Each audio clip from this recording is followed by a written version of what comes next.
Hello, this is Cesar, the U.S. tax consultant who is going to keep you out of trouble and in some cases get you out of trouble. This is part three of a video series about do not go to jail for silly stuff. This is not tax advice. If you want tax advice, please send me an email at caesar@caesartax.com because everybody is special when it comes to tax. All right. So again, we are reviewing a tax court case where a taxpayer made a few mistakes with his taxes. This is the third video, so you need to watch videos. See, 1 and 2 to understand this one. But this is the third one, anyways. So this person was being criminally investigated by the IRS. He got in very big trouble. Okay, so he went to jail at the actually. Oh, no, let me not jump around. 1 second. So I think this person is not a criminal, okay, but he appeared to be one, and the IRS bounded on him because, in my opinion, they could. He was a small guy. I mean, it takes a lot of time and effort to go after like a big guy, but they can easily prosecute this small person because he doesn't have the resources, the sophistication to defend himself. So when you are in trouble with the IRS, get some help. Get my help, but if you don't want to get my help, get somebody else's help. So one mistake he made, for example, was that on one end, he didn't declare his taxes, his income on the tax return, but then he claimed to have income of $3,600 on a loan application. You cannot do that, okay? So that's evidence that you have income. So, be aware. Do not say one thing on the tax return and another thing to your bank. So the investigator recommended the taxpayer for investigation to the Department of Justice.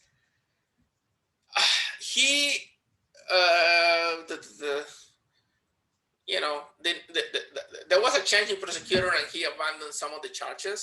So that was a good thing for him. Well, relatively good thing in the big scheme of things. All right, so now this is important here. Listen, the IRS has 3 years after you file a return or 3 years after the due date to basically get you for more taxes, okay? So it is important that you file on time so that you start the statute of limitations, yeah? And sometimes even if you don't have to file, I have clients who don't have to file, but they file because they want to start the clock on the statute of limitations. Because if you do not file, they have forever. If you file, but you lied, I mean, it could be something like in Schedule B, there is a question saying, do you have foreign bank accounts? And you have a foreign bank account with $100, and you say, who cares about $100? Maybe you don't even know what that question is. So in that case, you need to send me an email. And you answer no, and it's yes, that's fraud. So even though you didn't underpay any tax or try to escape any tax, you already committed fraud, and they have a longer time to assess taxes. And this is the case for this person. The 3 years have gone, but because he committed fraud, they have more time. They have 6 years. So don't do that.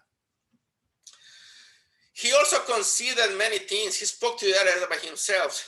Don't do that. Get somebody. Even lawyers get lawyers to represent them with the IRS. Not a good idea to speak to the IRS on your own. If you watch my video reaction to the Sheldon video, Sheldon, the guy from the Big Bang Theory. But anyways, I have another video where I see that the IRS can get information from you without you trying. Like, you say, oh, I have a boat, or I have a vacation home that sometimes I rent to my friends. You are giving information voluntarily that is going to get you in trouble. So don't speak to the IRS on your own. All right. So now, in my opinion, the tax court was a very lenient. The judge in the tax court was a very, very lenient person to this person because he was found guilty in a criminal court where the standard of proof is beyond a reasonable doubt, meaning, 100%. The tax court is a civil court where the standard of proof is by the preponderance of the evidence, which is 51%. So you would think, okay, if he was found guilty of fraud in the criminal court, for sure he's going to find guilty of fraud in the tax court. Not the case. Not the case. This was good. The tax court judge say, I don't have to take the findings of the criminal court for this.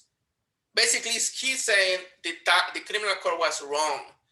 In the eyes of the tax court judge, he did not commit fraud.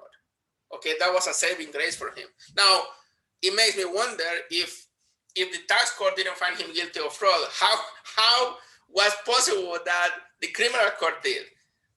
I will have to review that case, but I'm not a criminal lawyer, but I think he might have defended himself, and that's why he lost. Let's see.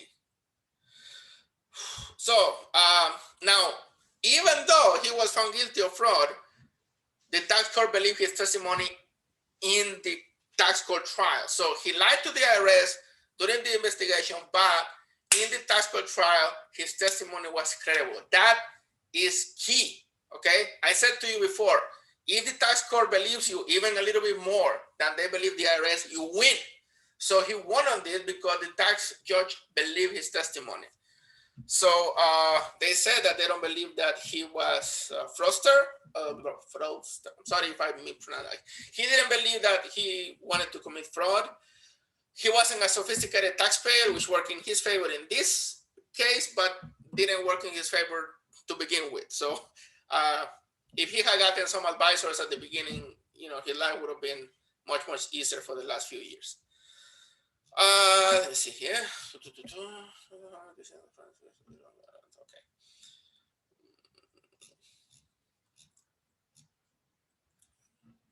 Okay, so yeah, the judge explains they are not bound by the findings of the criminal court. Okay, now, I don't know if I will be able to, let me take that back. In tax court, there are different procedures. So one procedure is a stipulation. So stipulations is, let's agree to this so that we don't have to spend time and waste time, fighting about it. So the stipulation made by both the IRS and the taxpayer. And in the stipulation, he considered many things. He said, yes, I did this, yes, I did that. And, once you stipulate something, it's very hard to change it. However, because the tax judge was very lenient, he considered that, well, hold on, are these stipulations true? Because, for example, I can stipulate that my skin is blue, okay? But in reality, my skin is not blue. So in a stipulation, it doesn't mean that it has to be set in stone. It's almost set in stone, but it doesn't have to be. So in this case, the judge, on his own, reconsider the culpability of this taxpayer. I mean, in my opinion, the IRS agents shouldn't have prosecuted this man. He shouldn't have gone to jail. But at the end, the tax court judge was his savior, in my opinion, because he said, no. Let's look at this. He's just a normal person. He made mistakes, but we should not punish him for not knowing, although that's not usually an excuse. But he basically said he didn't commit fraud. Now, he already served his prison terms, but the IRS is asking him to pay penalties on the tax he didn't pay. So to add insult to injury, besides being in jail, the IRS wanted him to pay the tax and to pay the penalties for fraud. So the tax court judge got him out of this penalty. So that's a good thing.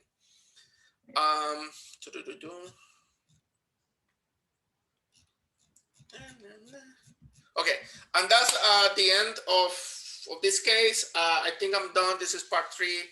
I don't know if I make a conclusion video or summary. The 3 videos should be enough. If you have questions, again, give me a call at Cesar@CesarTax.com, and I'll be happy to help you.